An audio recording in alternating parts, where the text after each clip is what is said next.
Into the Breach is excited to be teaming up with Nine Line Apparel, a veteran-owned apparel company that celebrates the spirit of freedom, courage, and American values. Go check out ninelineapparel.com for freedom-loving patriotic gear perfect for your family members, first responders, veterans, and active duty service members. When you're done selecting the amazing merchandise and apparel Nine Line has to offer, punch in the code ITB20, that's India Tango Bravo 20, for a 20% discount off your next purchase at ninelineapparel.com. Vet TV is a streaming service created by veterans for veterans, with over 30 different series to choose from, including our new series Battle Lab that features special operations soldiers going head-to-head with the newest tactics and threats on the modern battlefield. Into the Breach listeners have an exclusive discount of paying $1 a month for the first 2 months of subscription with the code BREACH. So head on over to Vet TV and type in BREACH at checkout to receive this incredible offer for your Vet TV subscription. Thank you for listening, and now back to the show. All right, welcome back to the show. Thank you for monitoring the situations with the boys. This is amazing. I like to always thank Nick, thanks for being here and being awesome and breaching with the boys. Absolutely, dude. Always glad to be here every Tuesday night. So I love it. Me and Nick, this is the best. We love talking this, and thank you all for tuning in and monitoring the situation with us. We are officially, this is the week of March 31st. And then actually going into April 1st tomorrow. And then we are 32 days in the Iran Operation Epic Fury, Iran operation, I guess you would say. It's gone back and forth between if it's a conflict, a war, right? It's officially an operation. So, we got that going for us. So, but yeah, we're just going to kick off the show, and make sure you like and subscribe. Follow us on Instagram. Follow us everywhere you can hear us, at YouTube, all the above. So, all right, let's kick it off. Nick, do you have a story? I don't want to catch you off guard. I do, yes. Yeah. We're going to start every episode with an amazing story from Battles and Beers from Nicholas Laidlaw. I've got another one from Vietnam. This one is from Ricky, U.S. Army infantryman from 1st Cav, 1968. He says, "One thing about Vietnam that sticks out to me still is the undignified position of bodies you come across. It's a bit disturbing seeing men laying in positions that seem unnatural when they die. Legs twisted behind their back, arms seemingly bent in ways that look extremely uncomfortable. People get shot and just kind of fold up into themselves. Eyes half open, mouth agape. It's really kind of disgusting in a way. This disgust and discomfort is compounded by the wounds and decomposition. Human beings can be difficult to identify as human beings. I remember coming across a VC in the jungle whose intestines had been blown out of him. He was on his back with a huge hole in his belly. He died holding on to his intestines, and at the end, about 10 feet away, part of his guts were caught in a tree. He died trying to pull his guts back over to him. His eyes were open, and there were bugs absolutely all over him. I still think about that guy all the time. I never killed anyone, but I saw a lot. But I saw a lot of guys kill and get killed. Human bodies and the smell are something I never got used to. Other guys, it didn't seem to bother too much, but for me, it was my least favorable part about Vietnam." That's from Ricky in 1st Cav. God damn, Ricky! Thank you for your service. Yeah. That's crazy. And you captured that, correct? Mm-hmm. You talked with him? Yep. That's another one from like 2019, that time frame, 2019, 2020.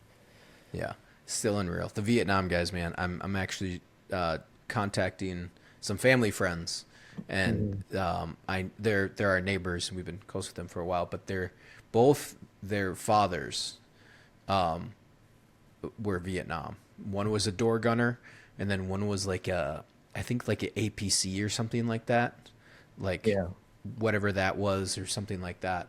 So, and we talk with them, and they want me to do the interview, like do the sit down into the full in-person interview, and I do. I'm trying to do more of that, but yeah, they want to have that for the just for their own family and stuff like that. Yeah, exactly. Yeah, and they're both still alive, so. But they definitely want to capture that before they get too old. So, yeah, that's always important. Tell your story, write it down, or come on to Into the Breach, or talk with Nick Laidlaw. Over it's at like Battles the whole and thing Beers. is the documentation before you move on, you know? Yeah. Yep. Because someday, like, the only thing that's going to be left is what's written about you. You know, like, I'm well aware that probably like 3 or 4 generations down the line, my descendants will be like, who the hell was Nick Laidlaw? You know, like, I know the last name, but I don't know anything about this guy. I'll just be some dude in a picture on the wall, you know, like if I'm lucky, you know, because like I don't have any of my great grandparents on my walls at home. But what's written about you, that'll be around forever. Yes. You know? Yeah. So Yeah. And in the digital age too, it's I shouldn't say it's a little easier to do. It is easier to do. yeah, I would say But it's also like, yeah. you know, you would almost want to They can creep my print it. Facebook. Yeah. Yeah. Yeah. Oh, I was wow. gonna say they'll know exactly what great grandpa was doing. 17. Yeah, I know. Yeah. Yep. What's he doing? He's like doing weird shit with cake. On mine. But yeah, I know. That's what I think about. It's like that is kind of fun for like my grandkids if Facebook's still around, you know. It's be like, and they're like, we've had Facebook for 60 years, you know, and then they hop on Facebook and they're like, what the fuck is wrong with you? You know, it'd be like, Grandpa, what are you doing? It's just me being stupid at 19 years old, 18. Well, it's kind of cool because it's like a unique blink into your life from back then. It Cause is. like I still use Facebook pretty frequently, you know, and you could hop on there and see exactly what I was up to most days of every year for the last, I think, like 15 years that I've had Facebook, 15, 16. Yeah. Same. I don't post nearly as if I stopped posting a lot on there probably like 5 years ago, but I definitely things get on there like through Instagram. Yeah. So things like I post on Instagram will go on that, but it's not like up until about 2015 or 16 because I get memories, and then my wife and I dating stuff went on there, so it was off and on probably through like 2018 or 19, you know. But then it just I didn't post as much, maybe because I think I felt like I kind of I outgrew it, but I also was like, because as a kid or in your 20s, you're like, dude, I'm doing so much cool shit, so you post everything, you know, like, you know, and now I just kind of felt a little older. I'm like, yeah, I probably shouldn't be doing that. You know what I mean? Or you know what I mean? Or, I don't know. It's kind of like those weird things where it's like that. Just the psychology changed a little bit for me. But yeah. Anyways, but yeah. I just use it for like family stuff and networking. So yeah, exactly. Yeah, and I don't have a LinkedIn, so it's the best place. Do you not have LinkedIn? No, I'm not a fan of it.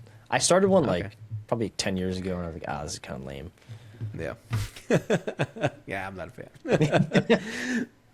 Yeah, I pay for the whole premium stuff. And when I was a contractor, it actually does help. Like as a freelance cinematographer, it actually, you can get work. Like you hit people up and they're just like, oh, all right. You know, and like you'll find work on LinkedIn. You know, W-2s might be a little bit different, but like independent filmmaking stuff, because like everybody needs media.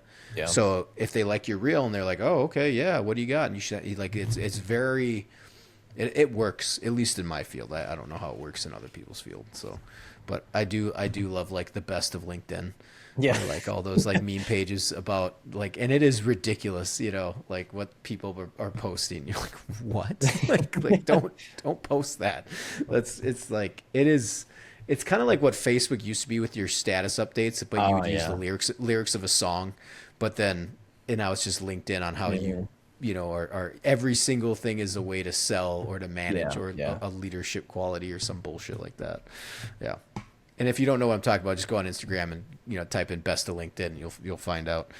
So, all right, cool. So let's move it on to the situation.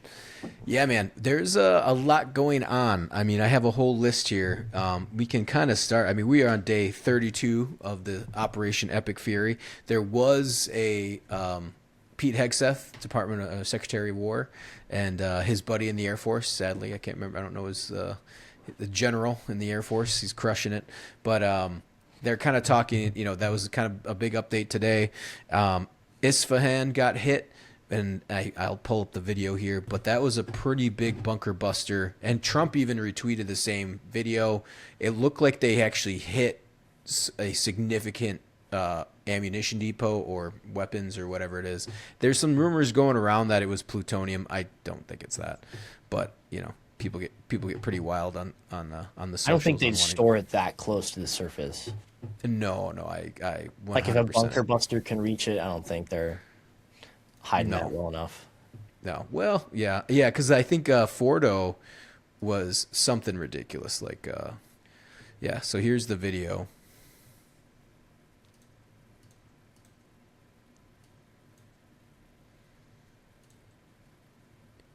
As you can see here visually, it's a massive, dude. That secondary is massive. And you see like all the Look at all that. Yeah, that's like got to be third, some fourth like burn off. munitions or something that's cooking off here. And it just kept going. It was almost a mushroom cloud. It just like kept going. But It's kind of pretty.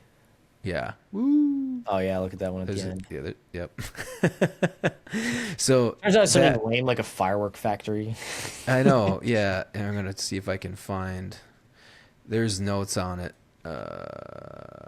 Oh yeah, reports from U.S. officials indicate that American forces conducted a strike on a major ammunition depot in Isfahan, Iran, using a high volume of 2,000-pound bunker buster bombs. Using a high volume, which means they dropped multiple on it.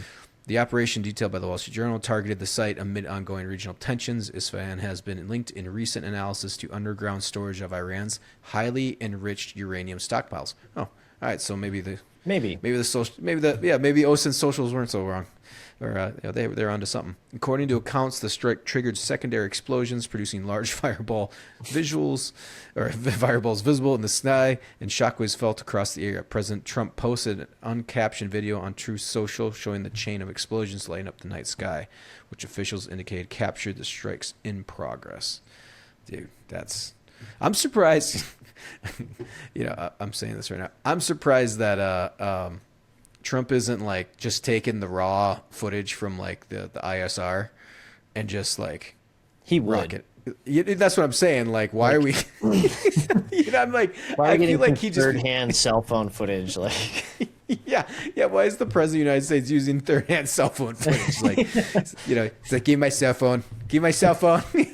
Like, just like I'm gonna truth this, and then just like it's like in the war room, just like the ISR foot, but it's still like the Haji style. You get DVDs. oh, so the it's like, homies, you're gonna love this. yeah, and he's like commenting the whole time, like, "Oh shit!" And he's like, "Did you see that? Did you see that?" Get the commentary from Trump as he's bombing the shit out of everything. That'd be amazing. But yeah, so I mean, we have that going on.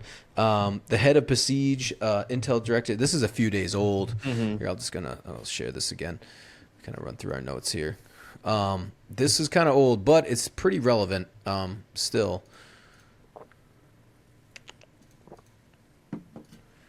There we go. Find him. Oh, I got some funny stuff too. Where are you at? In my notes.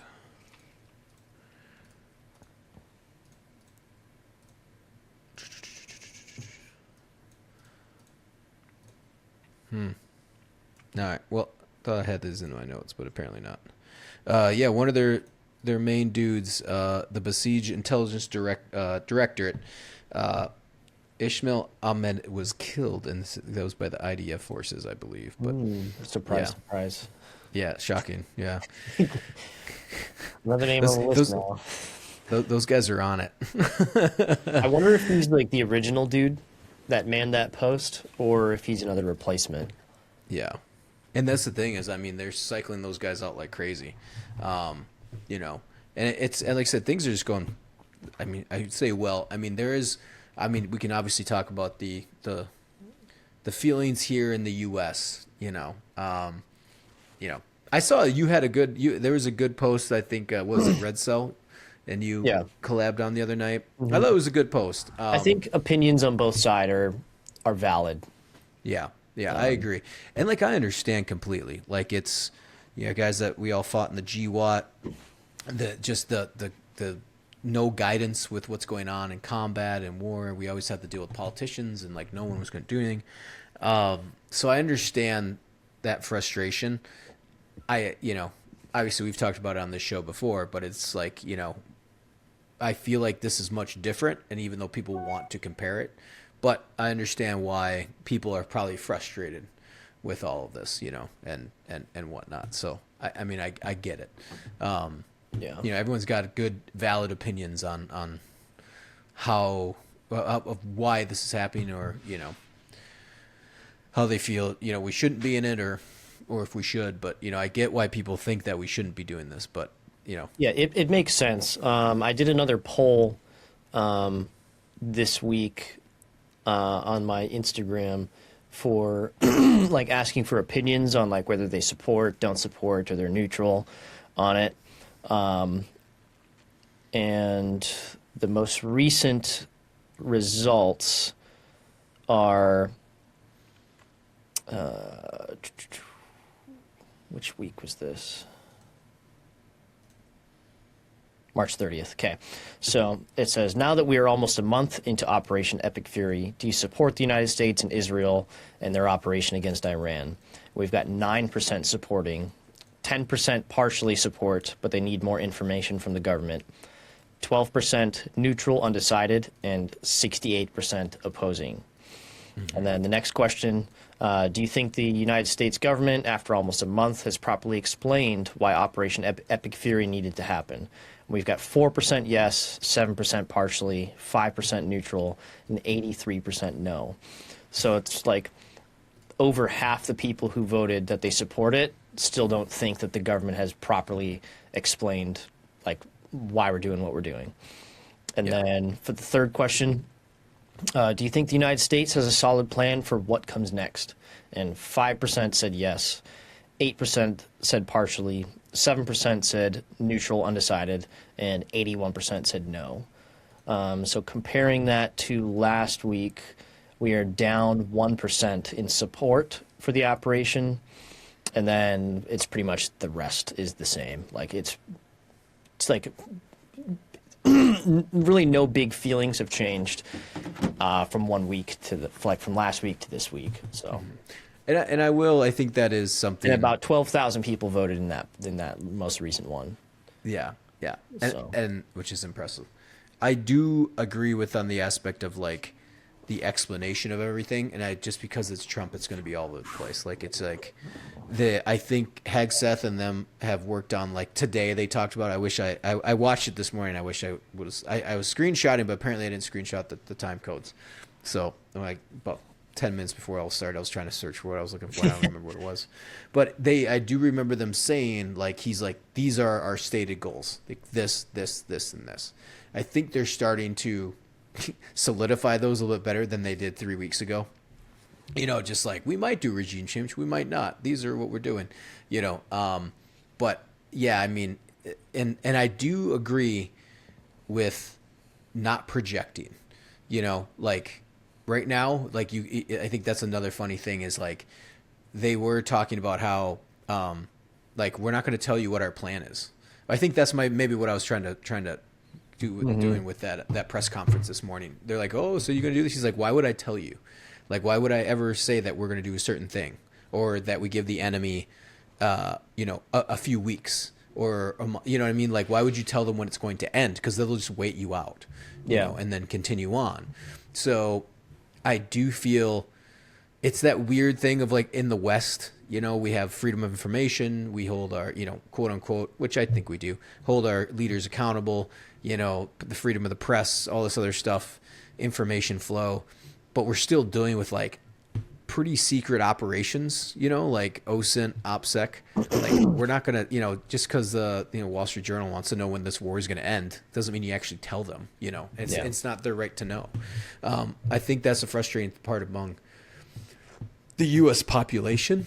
I think just wants to know, and it's like I hate to say it, but you don't deserve to know. Like like if we are going to try and be successful in this operation, we can't tell you everything, including the end date. And maybe some other goals, Maybe so some. I can see the frustration. So maybe some proof of the justification.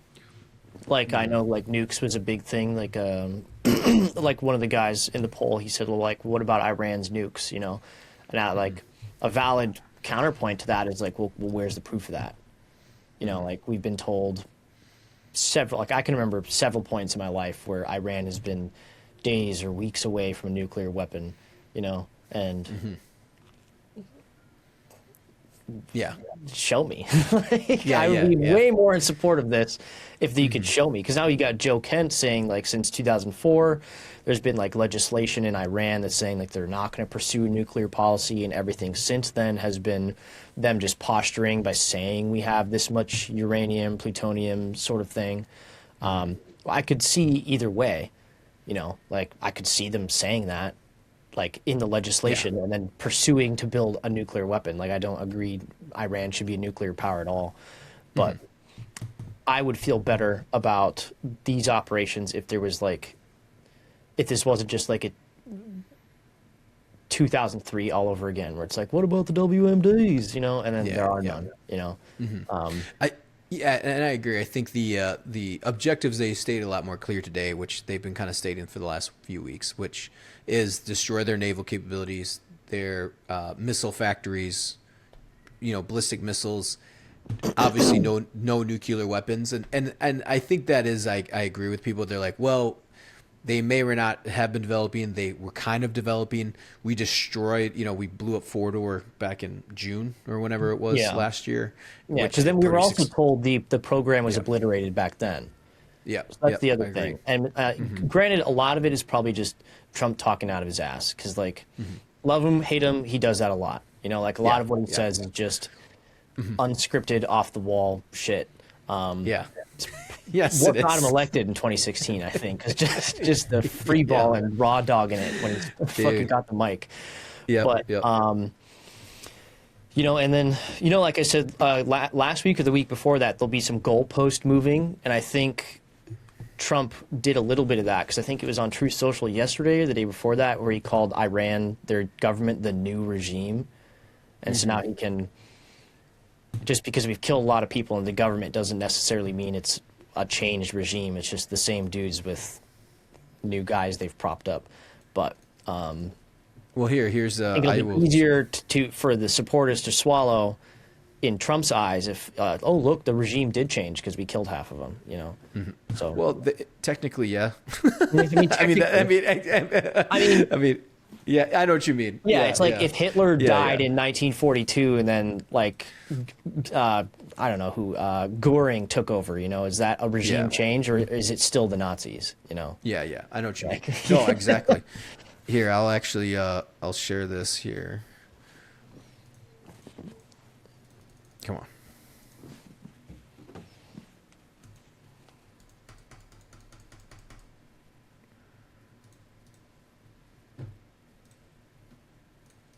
Oh my God, really? There. I do have this clip here of Marco Rubio talking about how about that one? Oh, there it is. Okay. Haha. All right. Talking about everything here.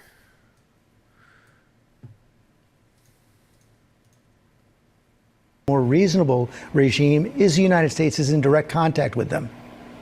Well, I'm not going to disclose to you who those people are, because it probably would get them in trouble with some other groups of people inside of Iran. Look, there's some fractures going on there internally. And at the end of the day, I think that if there are people in Iran who now, given everything that's happened, are willing to move in a different direction for their country, that would be great. That right there, I'm because we were talking about that, like, so I was like, oh, bring that up. I won't say, hey, I couldn't hear what he was saying, if that. Oh, okay. So basically he's saying, hey, we're talking to people, there are fractures within the regime, and we are talking with the people on ground, and part of me is like, yeah, that would make sense. Now, do I fully believe that there's like a whole nother, like, who are they talking to? But he brought up, we can't tell you who we're talking to because that's going to be bad for their public press. Like, we can't be like, we're talking to Ahmed Khamenei, even though we bombed and killed fucking 47 of your people, at the head shed. So he did talk about, hey, we're talking with people, but it's fracturing. We're talking to the people, like, kind of might be in charge. So you kind of feel like, hey, that's some progress. Like, and it's also, like, who are you talking to? Like, are these, are they going to be the hardliners? Is it, are these going to be, I don't say more moderate, but they're going to be friendly to the West and the U.S. I mean, like, I still, at the end of the day, I think I agree with people who are frustrated with, hey, why are we there? Blah, blah, blah. You cannot say this is a failure. Not at this point. And I think what's frustrating is like, yes, this will take time, but the success that we have in the operation is we've wiped out almost the entire leadership. We've wiped out their Navy. We've wiped out their Air Force. And then it's the ground troops we've talked about before we haven't quite touched them yet because we don't want to. Our Arkesh, we don't want them to turn on us. We want them to help the people, and we're bombing their infrastructure like crazy. I think we just hit, I read something today. We just hit their, a few hours ago, I think us or probably the Israelis hit the desalination plant in Iran, but I don't know if that source was completely confirmed. So yeah, man, like I feel like somebody's got to come to the table. Like you're getting your ass beat. You can only hop on social media and be like, we're winning. Like you're not winning. Like you're not. Like it's like clear cut and dry. You're not winning. There's this, because Preston brought up this interesting disconnect I saw on one of his TikToks. I think it was yesterday morning, and it was like, like the Nazis in their bunkers, the leadership at like the end of 1945, like still thinking there's a way they can get the W, but like the Russians are like in Berlin at that point. It's like, is the Iranian government there where it's like they're just completely delusional about the situation on the ground? And as of right now, I don't think they're there because there's still no boots on Iranian territory. I think if they come out of this with the same regime, but just maybe a little changed, they're still going to claim it as like a propaganda win because like they're still in control of their country. It's still the same government. They just don't have nukes or a Navy or an Air Force anymore. Or anything that would protect, or anything that could project power other than their proxies, Yeah. And even then, it's like I'm sure we'll shut down the, like we're already, jacking stuff up with their, we're holding off on their electrical infrastructure and their energy, like we're like, look, man, it's coming. You know what I mean? Like if you want a really pissed off population, if we really want to make you suffer, and I could tell, and then too, like I think that's the calculations you're seeing from the administration is, they're starting to get some blackouts, but they haven't fully gone full blackout. Yeah. And in Iran and Tehran, they can, they're unpeated in the sky. They could absolutely wipe out every facility, desalination, and really make that whole region, get into a world of pain, and they haven't yet. So, we still have a few cards on the table. The thing with me with that though is that very like quite American though. Like, yeah, but it's also war. I know, but like I'm just thinking like my perspective from like being in Ukraine and seeing like the strikes on civilian infrastructure and the power, and it's like people froze to death in Kyiv this year because of the power outages, and it's like that's a strike on civilian infrastructure, and it's like I 100% understand war is war, but it's like we've also like we're the United States, Yeah. Do you know what I I'm agree getting with at? you. Like, Yeah, we're the United 100%. States. I agree with you. I'm just saying is like, Granted, we like World War II. We didn't give a shit. We bombed the fuck out of Dresden and all. Like, like that's a whole different war, whole different time. Yeah. Well, that's what I'm saying is like that's why we were holding off. Yeah. You know what I mean? Like, I even have the stats. If we were like, Russia, we already would have done it. Yeah. And the other thing too is like, dude, Iran has shot more missiles at the UAE and Qatar and Bahrain than they have at Israel. So like, it's not even, you know what I mean? Like, and they're hitting civilian infrastructure, by the way. Like they're not aiming Dubai at like today, didn't they? Yeah, they hit Dubai. Yeah. So it's like they hit the airport, I believe. And so I agree. I think this is just and we haven't hit him yet. Like if we really wanted to make them hurt, we could. And I just I think when they're saying they're talking with some people, maybe they are. I don't think that they're not, but again though, who are they talking to? The irony is to be like, I don't like that guy. Let's drop a bomb on him. You know what I mean? If there's some sort of communication going on, if we don't like him, let's just get rid of him. I mean, like if you're negotiating with Trump or the administration on any level, you got to have some set of balls to be like, something. hey, you got to have something. One, like the nerve to do it. Two, what can you bring them? You just can't be some fucking rando because they're just going to kill you. I mean, like, they're electing dudes and then they're dropping bombs on the meetings. Like, it's not going to end well. The spawn camping. Yeah, exactly. Spawn camping promotion ceremonies now. And you're right. And by the way, even if they are in bunkers, the Israelis did pretty well with that in Gaza. You know, that's granted they were on the ground, but they've done pretty damn well so far with Mossad infiltrating and finding out key leaders and taking them out. Yeah. So I agree. I think that is the frustrating part. I think, and it's I think it's a Western, especially U.S. mentality of like, I can't believe we haven't won yet. I guess we just lost the war, you know? We lost the war. This whole thing's a disaster. It's a giant failure. It's like, even if we walk away right now and whoever's left in the Iranian regime, I mean, they have so much shit that they have to recover from that we own the region again. Like, I mean, we could take the Strait of Hormuz too, by the way. Like, we'll just take it. Just take it, you know, and be like, all right, well, it's ours now. You know what I mean? Like, there's so many other options to do it, even though I know Trump was like, hey, we need Europe to step up and guard this as well, which I kind of get, you know, but at the same point, like, we're causing this. But also Iran isn't, like, we can't let them command the Strait of Hormuz. You know what I mean? Like, well, we did all this other stuff to you, but hey, you know, we can't touch the strait. Like, no, like, take it back. And or just let Europe, and again, then Europe suffers. But Europe's not going to do. Europe's going to bend over backwards. They're going to be like, oh my God, here's reparations for all the strikes that the U.S. did to you. And then if you want a nuclear bomb, we'll give it to you. Just, you know, please let us have oil. I've got some opinions about the leadership of Europe. Like Poland and Finland, Estonia, like the ones on the Eastern Bloc, I think have got some sack. Mm-hmm.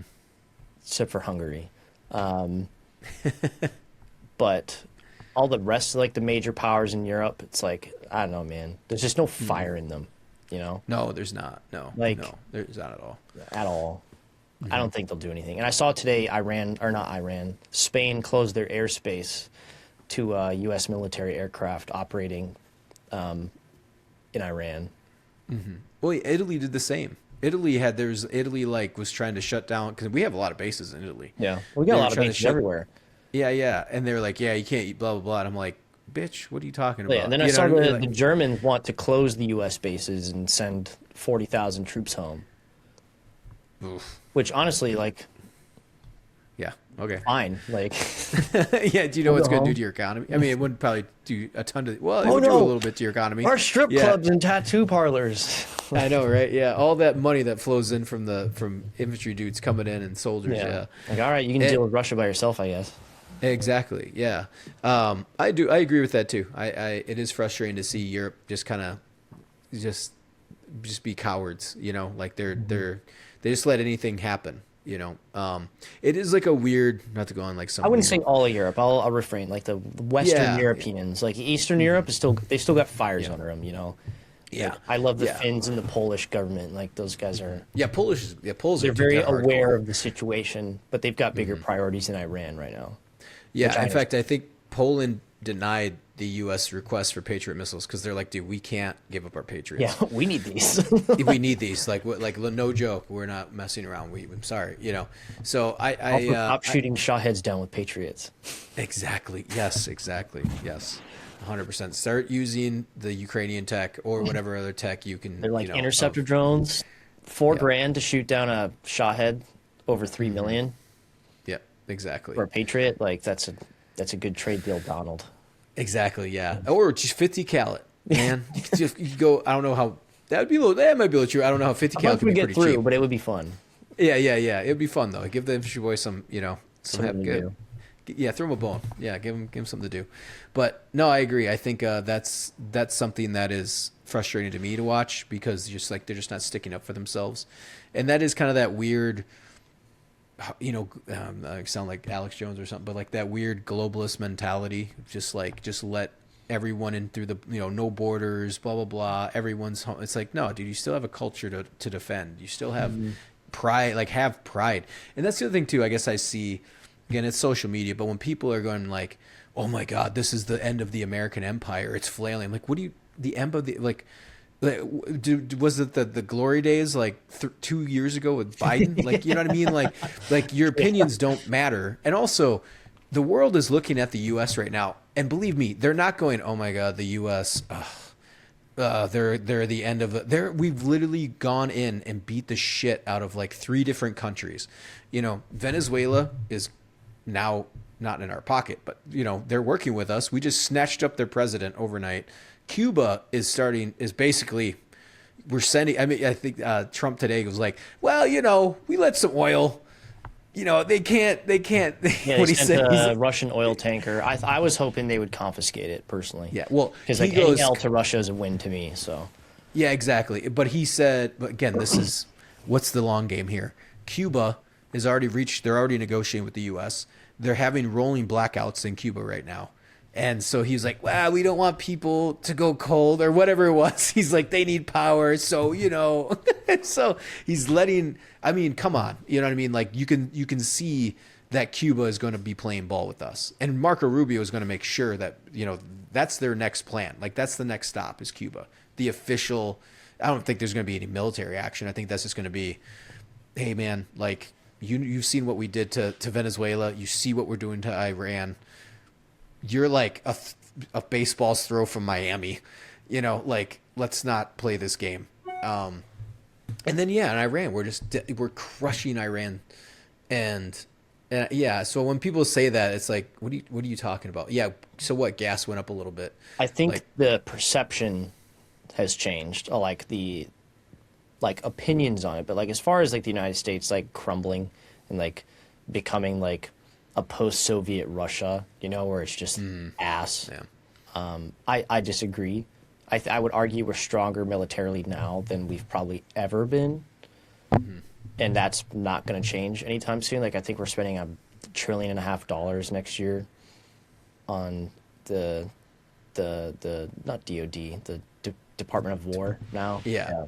Like $1.5 trillion. Definitely, there's some people viewing the United States as like a less reliable ally. And a lot of that is just like, I think like what Trump says, saying like, "Oh, we need help in the Strait of Hormuz." Actually, no, we don't. Go fuck yourself. Well, actually, if you guys want oil, you should come help. It's a lot of the back and forth, a little unreliable. Because I've got a lot of European followers and or people from everywhere really, and that's kind of the opinion. Is that like the United States is strong? No one's really disputing that the United States is strong. The only people disputing that are Americans. Yeah. And I think, well, here's the thing I think about that too is I 100% agree with you that I think a lot of European nations and a lot of those nations, I think we're in an era of countries having to do things themselves again. Well, yeah, the world pecking order fell apart, and now it's nature's fixing itself, sort of thing. Exactly. Yeah. And the U.S. is still on top, but we need the to U.S. our military is reminding everyone why we don't have free healthcare. Yeah, exactly. Yeah, 100%. That's the vibe I get from what's going on. Yeah, and well, the other thing though too is like I'm saying is like they like, you know what? You're gonna have to take care of yourself, and if it's worth it to us, maybe we will, or maybe you do something for us. This whole we have to fund everything, all this bullshit for no reason type stuff, which, by the way, USAID, like that, the USAID stuff, right? The program existed for a reason. It was helping influence other countries. But at the same point, these countries were just corrupted and they were burning through our money, And so like, no, dude, we're just not going to do that anymore. Or we're going to do what we want for our interests. But the U.S. is still number one, and these other countries have to step up with their own military and do what they should. And if they don't want to, i.e. watch their culture and their country die, with open borders or do whatever else, then let them. But like you said, Poland and everyone else is like, oh yeah, it's time to get, nationalistic a little bit. Maybe we should put more money. Maybe we should be more independent. Maybe don't rely on the U.S. Make the U.S. a friend, but you're not reliant. And I think, by the way, I understand why the Europeans are frustrated because they want help, but it's like, well, what are you going to do to help us? Like you can't just be like, oh, good job, But I understand why Ukrainians are like on the Ukrainian side why they're frustrated. I totally understand that. But at the same point, it's like, but what is Ukraine doing though? they're doing it on their own, and we're kind of slowly getting them what they need, you know. But yeah, I understand that though when people are frustrated. But the other thing too is I think there's a lot of countries that are respecting the U.S. a bit more. Like you can be like, not saying it's the best way to be respected, but they're also like, oh shit, don't fuck with them. You know, like maybe we won't snatch up some people, or maybe we won't mess with them when it comes to trade or comes to whatever, you know. Yeah, I don't know. I feel like it's definitely a double-edged sword, but I think I agree with you. I think nature's kind of like reshuffling and healing itself in some aspects. Yeah, like the pecking order of the world, you know. But as far as like, I don't remember what point you made, but like when Ukraine gave up their nukes, like Russia, the United States, and I think it was Great Britain, promised to respect and defend Ukraine's sovereignty. And so like as far as like as I'm concerned, like everything Ukraine has gotten so far, they are owed. Yeah. Because of that deal that was made. I think it was 1991, 1992, Yeah. something like that. Yeah, something like that. I don't know. But it's like we made a deal and we need to follow through with that, you know, and whether that's sending them 6,000 Bradleys and as much ammunition as they can fire, like I don't care. Like to me, they're owed that because we said we would do it. Because I'm a very firm believer of like you make deals and you follow through with it. Oh yeah. Because it just gives me like Native American like treaty vibes, you know, like back when our government really did suck. Yeah. Oh yeah, yeah. You want to go back? It'll like, be great. Yeah. Haha, just kidding. Yeah. Well, here's the thing too: is like, and I 100% agree with you. But on that same aspect, what era was that? That was the 90s. You know, you're looking at 25 years later. I think people are understanding like, hey, deals can be broken because guess what? The next president's going to come in, or things going to change in general. And now I agree. I agree. I think we should have helped them out more than what we're doing now. But politics get involved, you know, and it's one of those things I think a lot of countries are looking at that and be like, you know what? We're not going to do what you want us to do, or we're not, you know what I'm saying? Like, oh, you should give this up. Like, yeah, no, we're not doing that. Well, you know, you should come along with us here at whatever, you know. No, I don't really care.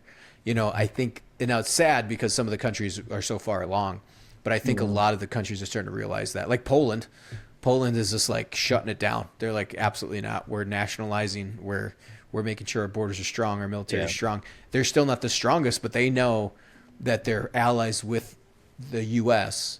and, you know, they're obviously part of NATO, but they also could probably hold their own for at least a little bit. You know what I mean? Like they can do their damnedest. Like the Poles you know? versus the Russians, I think they'd be fine. Yeah, exactly. They'd be fine until help got there. But even then, like, I thought Ukraine would crumble in 2 weeks. And yeah, yep. Yeah, I did too. Dude, I was there. I was like, I don't know. Like when they were like, Kyiv is still standing. We were posting that shit when I was there. I'm like, fuck, it's still standing. All right, you know, we'll keep working. You know, like we were ready to fucking boogie. You know, but no, I agree. I you know, especially like Afghanistan. You know, that type of stuff where it's just like, dude, that fell into a black hole. Yeah. Like no one's coming to get you. Like if you want your countries to succeed, this is what you have to do. You know, and with like Europe, dude, I'm like, dude, you guys are all fucked up. You know what I mean? Like when it comes to your oil, your LNG, your natural gas. I mean, like you're like bitchy ass countries. Like Europe you're not paid more for Russian gas than they did supporting Ukraine. Yeah, exactly. Like that's they one literally right there. paid the Russians to finance their Yeah. invasion. Exactly. I think it's fucking Yep. gross and But that's global trade and it's like, dude, no, it's not. Like you can cut this. Like you can build. I think that's it. That's an ideology, and I think that's another rant about like clean energy and all this green bullshit. It's nuclear energy. If you want to be independent, it's nuclear energy. But I think that's it. That's all we have right a lot now. more European nations now are becoming more reliant on, I think it's Norwegian natural gas, Oh yeah, which is good. I like Norway. yeah, Blonde girls, Yep. like good skiing. There's no yeah. Russians there. And you don't have to worry about crazy Eastern Bloc dudes or whatever. Yeah. Yeah. Or mentality. Norway would be like, okay. I had a well, conversation with my wife last night for like 30 minutes about how excessively anti-Russian I am.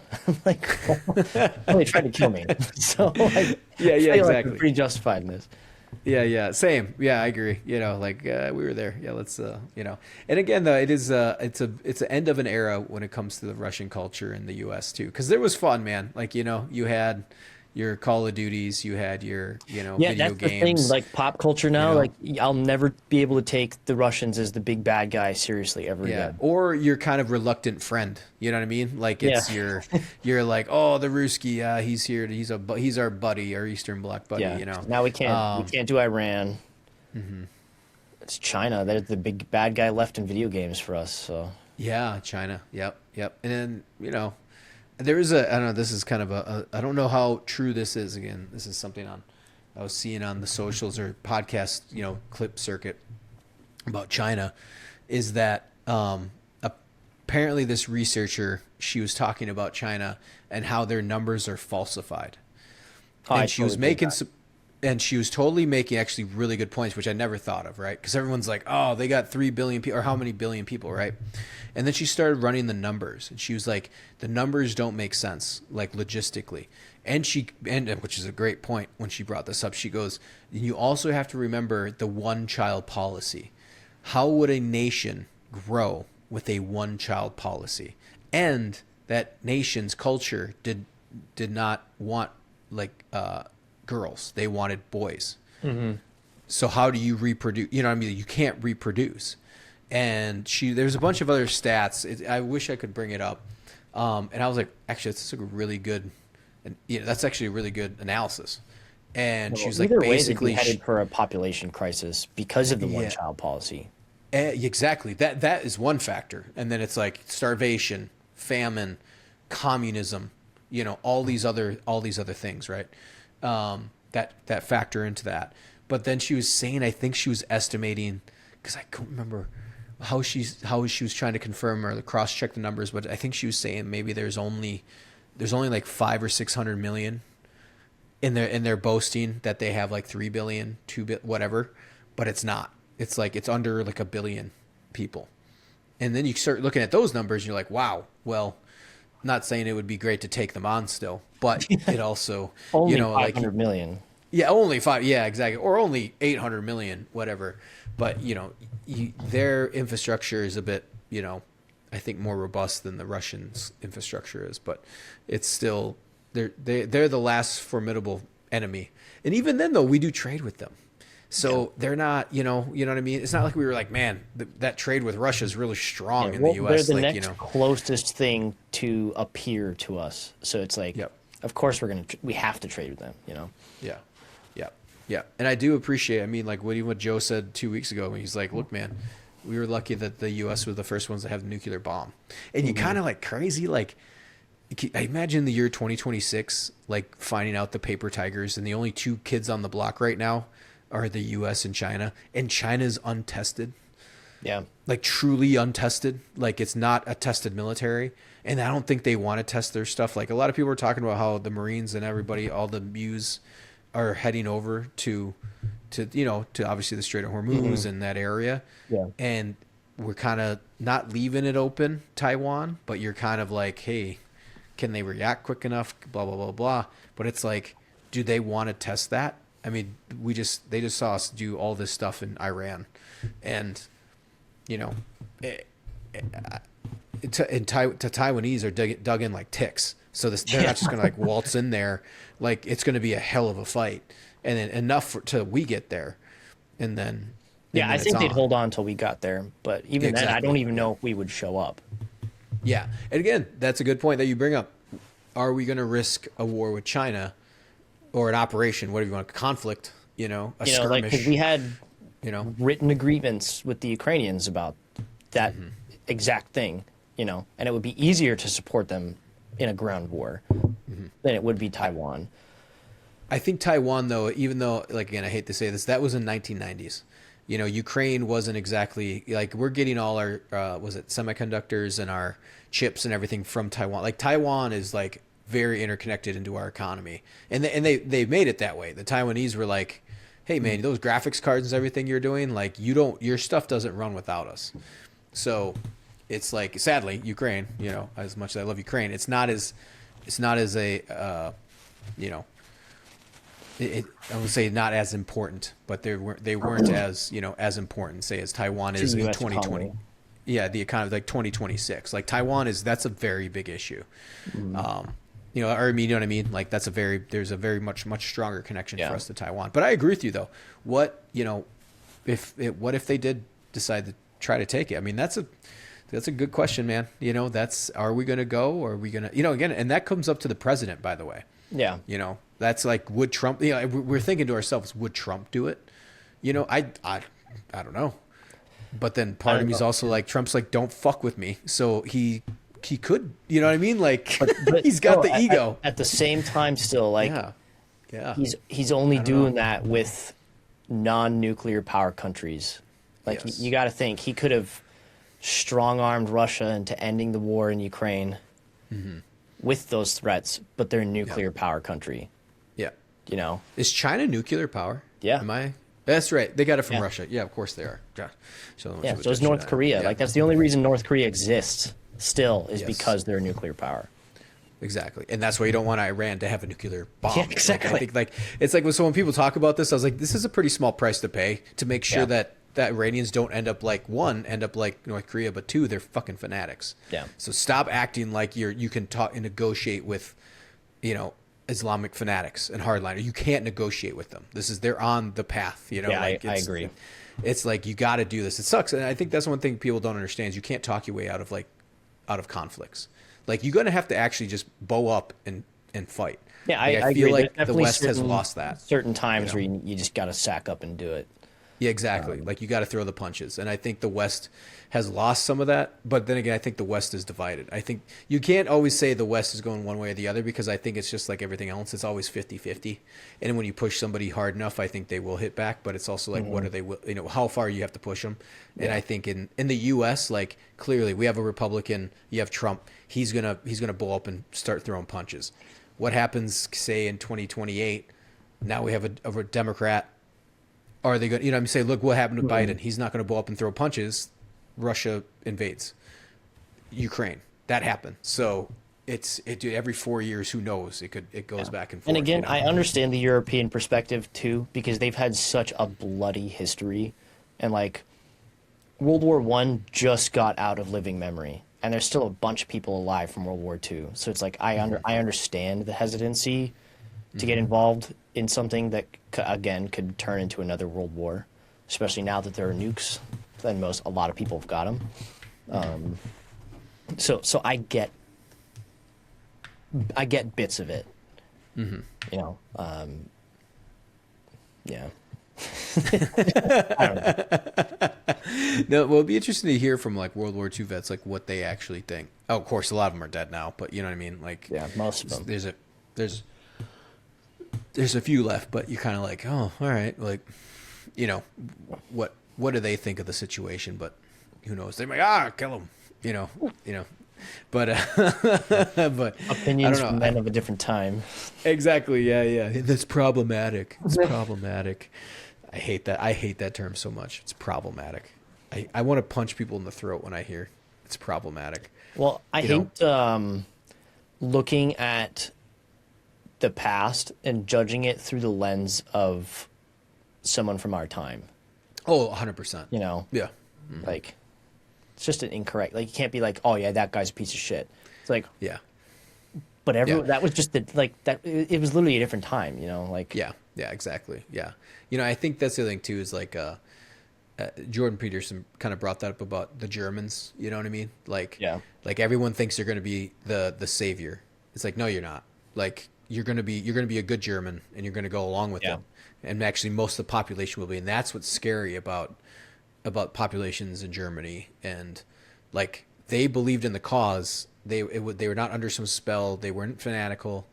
The leadership, other than, you know, Hitler was on meth and shit, but like, you know, those, you know what I mean? But they were in for the cause. And like, dude, you imagine if the generals actually managed to convince Hitler stop where he was and end the war, because the U.S. was willing to end the war in World War II because of the amount of lives it was costing. So at any point, Germany could have called it, said, you know what, we're just going to take what we got. And you imagine that alteration of history where Germany kind of wins, kind of draws, and then you know what I'm saying? That's a whole other world, man. Would have been before they invaded Russia, but they've got pretty much all of Europe. Yep. Like exactly. I wonder how it would be different now, and like would they still maintain control over those countries in Europe, or would like it sort of be like a post-Soviet type of thing? Yeah. I have no idea. Yeah. And you imagine that, right? Like, and also what would, that again, these are crazy questions. You know what I mean? Like to even think about what would have happened.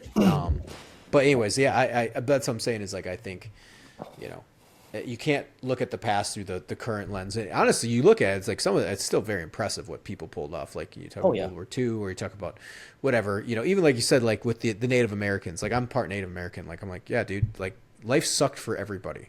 Like, they had a treaty with the natives. You mean like the guys they considered savages, like that the manifest destiny, like you thought you were going to get a deal. And I agree, it's shitty, but the conquerors make the rules, and the winners write history. So that's just, it sucks. And then like we have written our history in the last like 150 years. You look at everything else, it's like thousands, or it's like hundreds and hundreds of years. Yeah. Everyone's like, I can't believe we did that. And it's like, yeah, dude, look at Europe. You know what I mean? Like I don't remember any of us massacring tens of thousands of natives, you know what I mean? Like wholesale in like a day, you know what I mean? Like that didn't happen. No. And they're like, and they have like, I think down here in Minnesota, I think it was like 100 or 200 were shot, and it was like a prisoner thing. And then somebody got loose, and it basically one of those things where like someone shot a gun and they just started shooting all the Indians, but they were like prisoners almost, or something like that. Sort of like so it was like part of the, what's that? Sort of like Wounded Knee.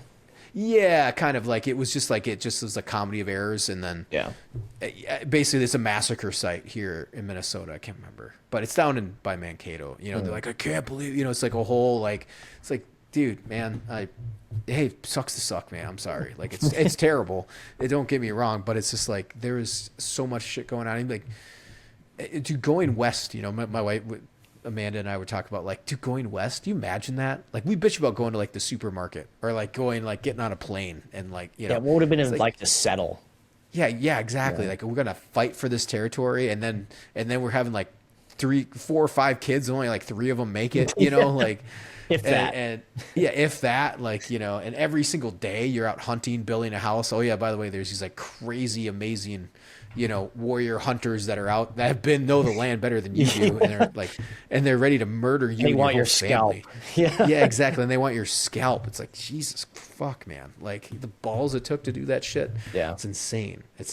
But no, I know. I agree. I think it's one of those things where, I don't know. I agree with you. Like looking through the lens of history and being like, oh my God, I can't. They were terrible people. It's like, no, they actually did some amazing things. But people 200 years from now will be saying the same about us. Yeah, exactly. They're like, I don't even know what. Sometimes you think like, what would they be mad at? I can't believe their opinions on podcasting were so crass. I don't even know. Like, I don't even know what. Actually, what would be awesome is if it reversed. And everybody went back to like old timey talk and like traditions. So everything just like it just went hardcore back into like writing love letters to your wife, you know? So the whole culture, and they're like, I can't believe in 2026 they're talking about dick and balls on to the public, and millions of people listen, and it goes back to like, Rose, my love. Yeah. You might, our sweet children, and like a kiss in public's like you're basically a whore. Like, ankles are showing. Yeah, exactly. Yeah, your ankles are showing. This is not ladylike. George, I think I have an erection. I have an erection. Oh my goodness. Right. Well, I'm glad we went on that rant. I didn't even get to. We have like, I think we covered like 3 notes out of like the fucking 15 I have here.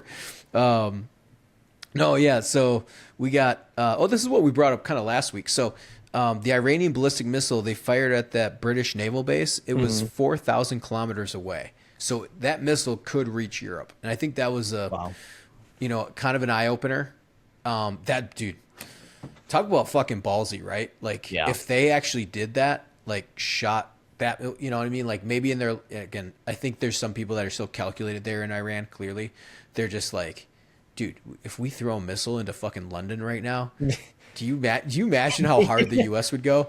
Like, like London will probably British would get pissed and jump in, but Yeah. the U.S. would just be like, kind of like you just punched my little brother, like, kind of like one of those things where it's just like, yeah, he's a dickhead, but he's my dickhead, kind of deal. But, yeah, dude. And then, kind of a wild thing here. Here, I'll pull this up. The journalist that got kidnapped. Did you see that? Yeah, she got kidnapped by like Iranian-backed terrorists or something. Or, I don't know who. Yep. It was. I just saw it. It was like a breaking thing, like an hour ago. Yep. Let me pull it up here. I do have it. Where are you at? I'm slowly getting better at pulling up my intel. It's right at the end here. Oh, there it is. Yeah. Yeah, it was wild, and I was thinking of everybody. I was like thinking of all our friends. Yeah, right here. American journalist Shelley Kittleson has been abducted in central Baghdad, Iraq, by unidentified military-aged males. The Iraqi Ministry of Interior has confirmed the kidnapping and is working towards her safe return. Several reports state that one of the perpetrators has been apprehended and is being questioned. The kidnappers are reported associated with Iranian-backed Iraqi Shia militias. So, no bueno. That sucks. I don't think that's going to end well. No, I don't think so either. I don't. Well, maybe. The only reason I say it might, and this is totally America hoo-yah moment, is maybe a hostage rescue from Trump, because it's Iranian proxies. Yeah. That he just might be like, go get our girl back kind of deal. And that's if he's in the mood. But that is also, if they, and this is my side opinion, if that happens, then to me, like, the faith has been kind of pretty much restored in like the U.S. capabilities. Yeah. Because before, when it was the Iraq or the Afghan evac, those were still American citizens, because they were no shit U.S. citizens with U.S. passports that were getting left behind in Afghanistan. So I think, and then people saw that, they're like, well, this passport means nothing. That means if something happens to me, the U.S. isn't coming. Typically, you could at least have that passport mean something around the world. I think if he goes after, which I hope he does, that'd be dope as fuck. They're like, hey, we got this journalist, and snatch, Yeah, I hope they get her. Yeah, same. I hope they get her, and that would put a lot of faith back into people being like, hey, we can travel abroad, and not have to worry about getting snatched up, or if we get snatched up, then the U.S. is coming to save us. Yeah. That'd be really good. So, but yeah, man, it's yeah. And then 2,200 Marines arrived this is a few days back, but it just shows how many are showing up. 2,200 Marines arrived in the Middle East on the USS Tripoli. So those reports are coming in. Or build up. Yeah, the build-up's coming. They're saying upwards of 10,000 troops, and then on top of that, there's a lot of information coming out from, I don't know if they're just leakers or whoever, but they're saying the administration is looking into plans. I think what's freaking people out is people are misreading the headline of they are considering plans, like drafting plans, but for consideration. Yeah, the people media I think read. Speculate. Yeah, so people are like, oh my God, they're drafting plans for a ground invasion. They're drafting plans for an option to do a ground invasion. Yeah. Doesn't mean they're doing it. It just means they're going to, which by the way, okay, like I'm not a fan. I was talking with my buddy Adam about this.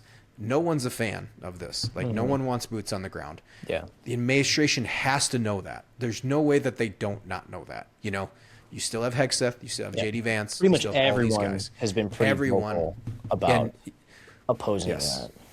Exactly. Karg Island, which was initially was going to be the subject of tonight. We haven't even talked about it yet.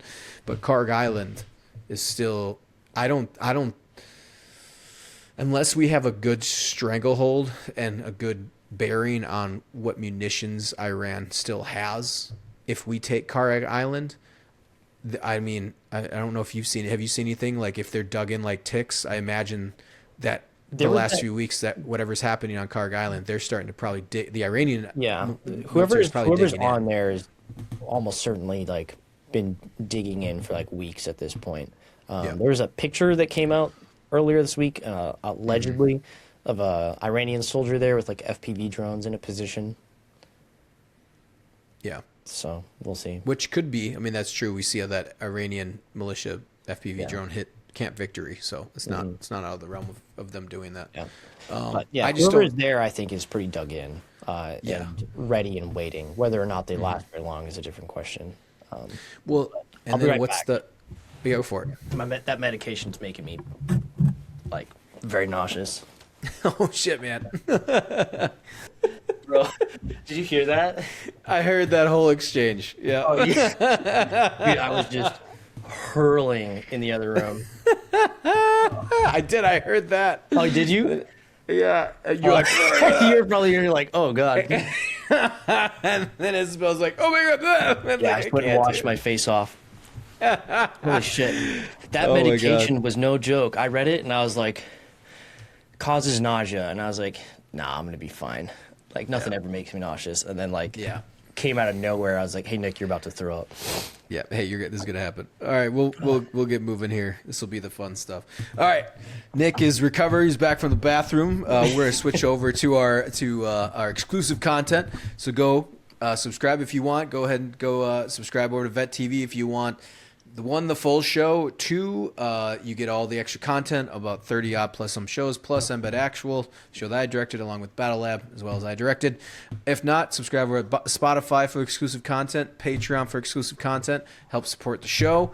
Like and subscribe. Share to your friends. Thank you very much. People, or Nick, where can people find you?